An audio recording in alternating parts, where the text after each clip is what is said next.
Limited edition to, tapos 4 pa silang nag-collab. Marvel, Capcom, Kith, tapos A6. So, G, check natin tong collaboration with Marvel versus Capcom, Kith, tsaka A6. Quadruple collaboration. May mga nag-pre-order sa atin ito, iba't ibang colorway. Sana ma-vlog ko pa yung iba, pero ito, check natin yun. So, ito yung box niya. Dalawang colorway kasi to.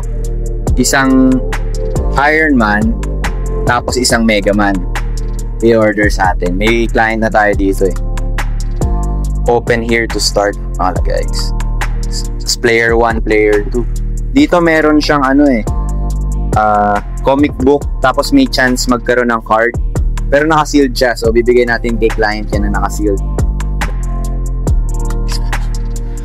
Ito yung Mega Man colorway. Tapos may Kith siya sa likod. Tapos yung Gel Nimbus 10.1. Meron din pala siya dito na Kith branding.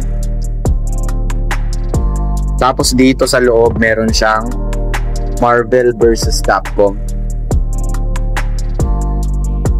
Check natin yung isang pair.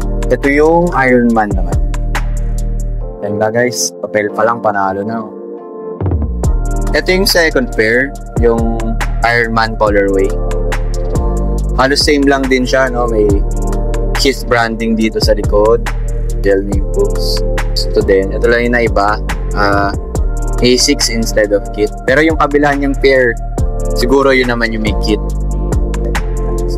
Material nila dito sa para mesh. Yan, medyo iba lang.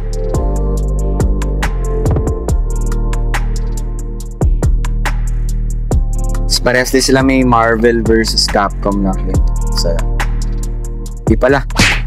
Ito palang isa is Marvel versus Capcom. Yung isa is A6. Limited edition to, tapos 4 pa silang nag-collab. Marvel, Capcom, Kith, tapos A6. Kaya ang ganda talaga ng demand sa kanya. If gusto nyo umorder, check natin yung size nyo, if available pa. PM agad kayo sa page para ma-check natin. Peace!